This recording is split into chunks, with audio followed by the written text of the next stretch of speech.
The war on vaping is a deadly example of modern socialism. It is needlessly killing people.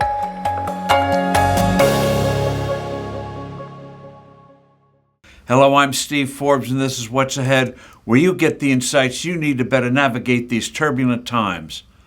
Vast experience has demonstrated that vaping is the most effective tool around for helping people get off of cigarettes. It is vastly more effective than gums or patches. Yet vaping remains in the crosshairs of the FDA, the CDC, the World Health Organization, and an endless pool of politicians. It has wrongly been equated with cigarette smoking. Nothing could be further from the truth. What makes cigarettes so deadly is not nicotine, but rather the tars and other toxins and poisons that users inhale. E-cigarettes are 95% less harmful than traditional smokes. The nicotine gives users the pleasures of so-called combustible cigarettes without the poisons. Contrary to the anti-science attitudes of too many American health authorities, those in Britain actively encourage people trying to give up so-called cancer sticks to switch to vaping. With no real-world evidence, health poobahs here have hysterically cried that vaping is a gateway to regular cigarettes. They freaked out when teenage vaping soared for several years, ignoring that at the same time youthful cigarette smoking was dropping sharply.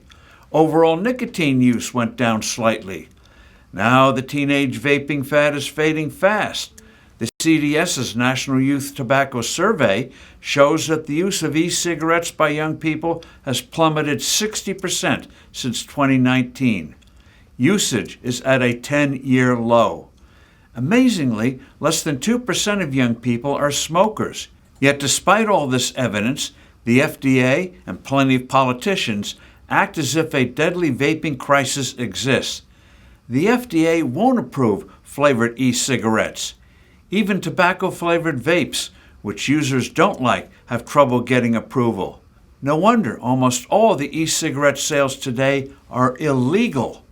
The FDA destructively ignores our ugly experience with the prohibition of liquor over a century ago. Instead, the FDA still obsesses over the non-crisis of young people.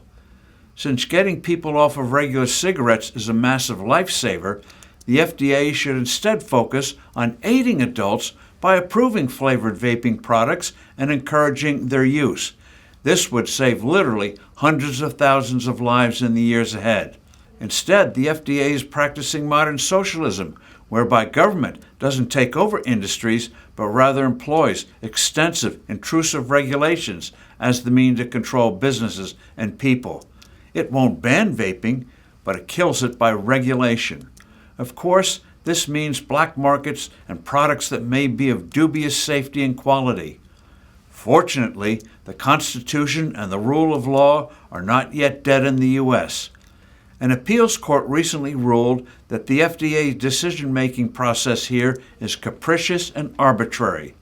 The issue is headed to the Supreme Court, and may the Supremes send the FDA's behavior up in smoke. I'm Steve Forbes. Thanks for listening. Do send in your comments and suggestions, and I look forward to being with you soon again.